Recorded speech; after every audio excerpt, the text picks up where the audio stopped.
Good morning po mga idol. Isa pong magandang umaga. Ang aking pagbati po sa inyo, Silververse TV nga po pala. At ito po, ipapasok po natin ang kapapasok lang pong balita, breaking news mga idol. We are live! Good day everyone. First, I would like to thank Sir Manny Pacquiao, Sir Sean Gibbons. Mark Montana will translate. First, I would like to thank God for giving me this trip. We'll have the main event of the evening.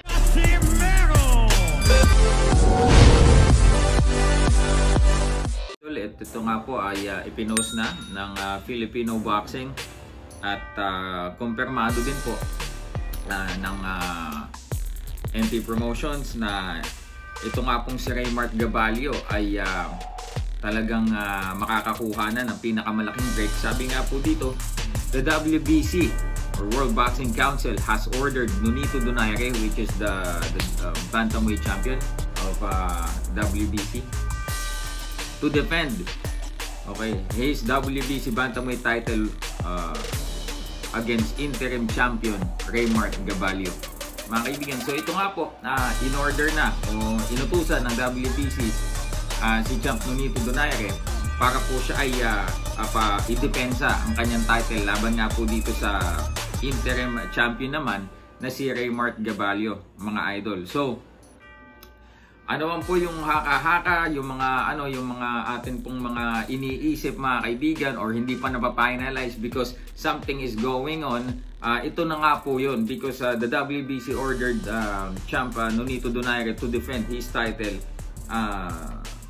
against Raymart Gabalio, mga kaibigan. So most probably ito po ay mangyayari baka po mga parting Disyembre. So ito po ang current development mga idol. At yan din po ang hinihintay na kumpirmasyon ng kampo po, of course, ng mga handlers ni Raymart Gabalio. Nandiyan sila si JC Manangkil, of course, with the assistance din of Sir Sean Gibbons.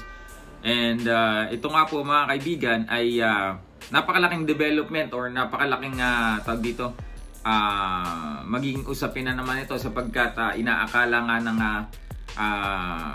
ng iba na parang gusto nila is itong laban, pero ito po ay minandato, no?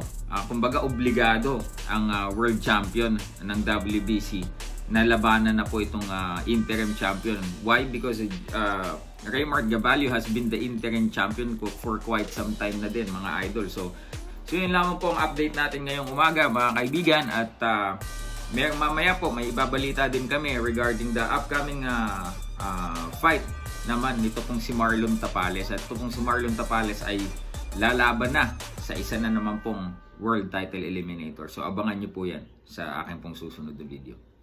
Good day everyone. God bless.